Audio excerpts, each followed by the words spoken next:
Hello everyone. In this fourth chapter devoted to the creation of a website, we will see how we can put a word, or part of a text, in value. We will also see how to create lists. Indeed, in the previous chapter, we saw how to insert titles and text on our page, but it is sometimes useful to highlight certain words, or parts of text, in relation to the rest of the sentence. This is called highlighting. HTML gives you 3 different ways to highlight part of your text. So let's see that. Let's open our text editor, with the exercise we created at the end of the previous chapter, and which should be saved as name, test2.html. Are we ready? Okay, let's see the first code to highlight a bit of text.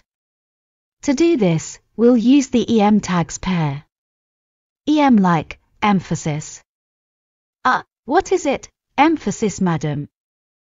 Emphasis means to give stronger intonation to a part of a text, to emphasize it.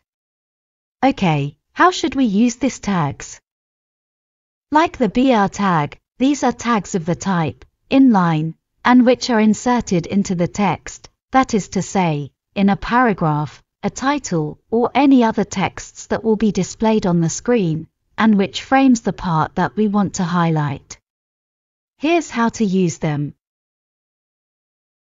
So we have text, placed here between paragraph tags, but it could be title tags, or other, containing text that we will see later, and we place the opening EM tag, before the part to put in value, and the closing EM tag, at the end of this part.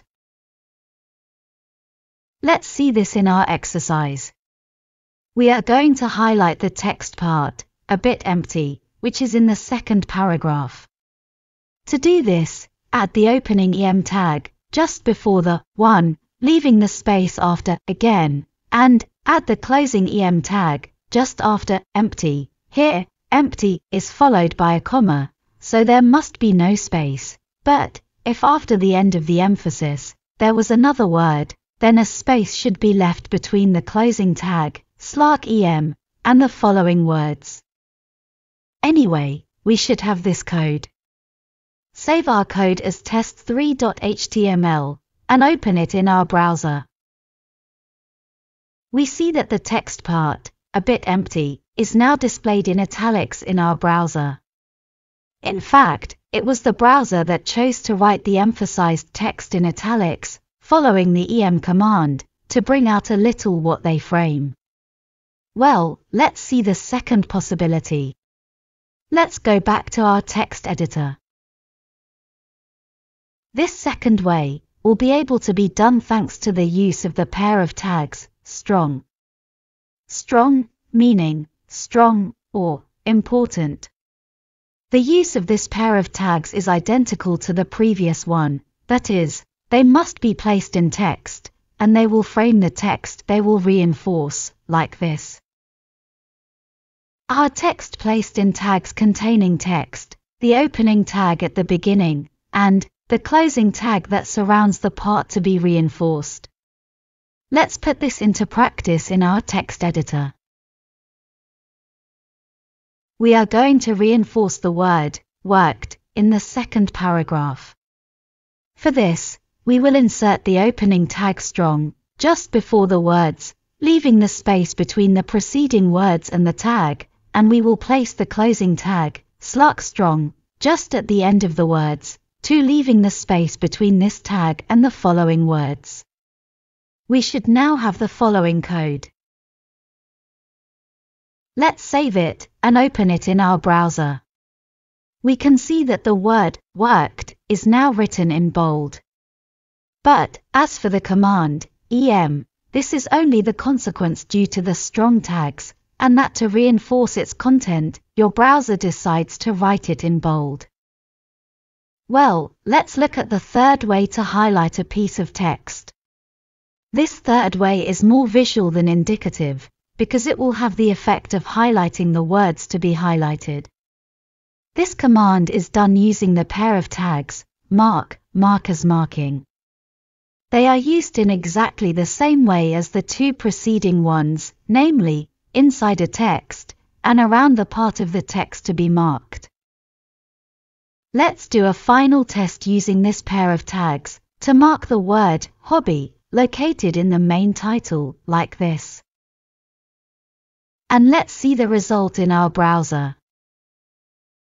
Well, we can see that the word hobby is highlighted in yellow. As for the other tags, it is only the consequence carried out by your navigator, with their uses. We can modify the type of display used, thanks to CSS, because their purpose is to give a certain meaning to what they contain, and not to indicate how to display them. Often, beginners in HTML say to themselves, "Great, I now know how to italicize, bold, or highlight a text." And this is a big mistake. Yes, but madam, when I use the strong tag, my text is written in bold. Of course, but this is only the consequence due to this tag. The browser could choose to write it in red, because, without CSS, it is he who decides how to display text highlighted thanks to these different tags. Their purpose is to tell the computer, this is an important word, this is a very important word. You are going to say to me, "Madam, the computer cannot understand why a word is important." Think again. As for a title level, search engines like Google or Bing use robots that read all the web pages, and in their ranking analysis, the highlighted words will have more importance in the result of a search of a person using these engines to find what they want. Yes, but then, how do you write in another color, italicize, bold, underline or highlight text? Still a little patience. All of this will be done using CSS. Alright, now let's move on. How to create listings on our page. But what is a list? A list allows you to display, one after the other, a series of elements. There are several types of list in HTML, and we will see the two main ones. Unordered lists, or bulleted lists, and ordered lists, or numbered lists, or enumerated. First, let's look at unordered lists. These are intended to display their content, in no particular order, as a sequence of elements. We will use the paired UL tags to delimit the content of the list, and, between them, a series of paired tags, li, to define each element of the list. Here is the principle. The opening tag, UL. The series of li tags and their contents. And the closing tag, /UL. UL meaning, unordinate list, or, non-ordered list, and, li, and quite simply, list. Let's do a test in our example, by creating a list that will indicate the content of our site. Let's go back to the text editor, and let's add our list, between the main title, and the first paragraph title, like this. And after saving our code, under test4.html, let's open it in our browser. We see that our list has been created between the main title and the first title, and that each item in the list is preceded by a bullet. We can create sublists, as, for example, to detail an element of the main list.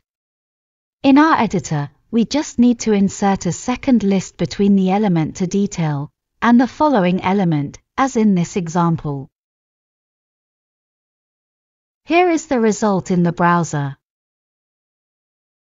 If you modify the location of a bullet, for example by swapping two elements of a list, this will have no direct consequence, other than the order of display, to correspond to the continuation of your list.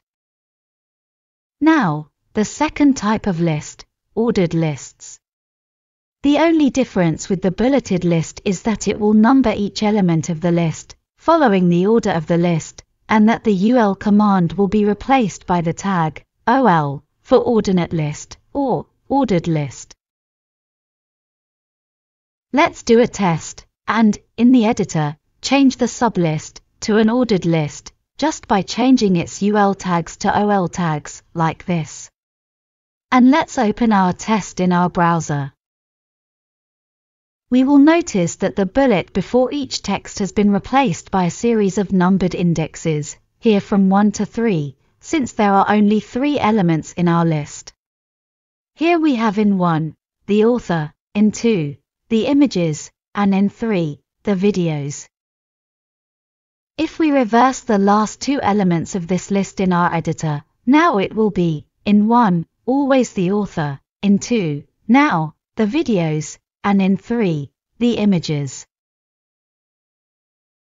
In our case, it doesn't matter, but if you use an ordered list to define a sequence of instructions to follow for X reasons, if you invert elements of the list, their incrementation will also be automatically modified to match the order of the list. This can be very handy, as it would save you from having to change an indexing written in an unordered list. We will also see that it is possible to replace the text of each element by, for example, links leading to different pages of your site. So, we have come to the end of this chapter, where we have learned how to create lists, and, to emphasize, part of your text. In the next chapter, we will see how to create links between your different pages to other sites, and much more. Thank you for your attention. Katerina and Patrick.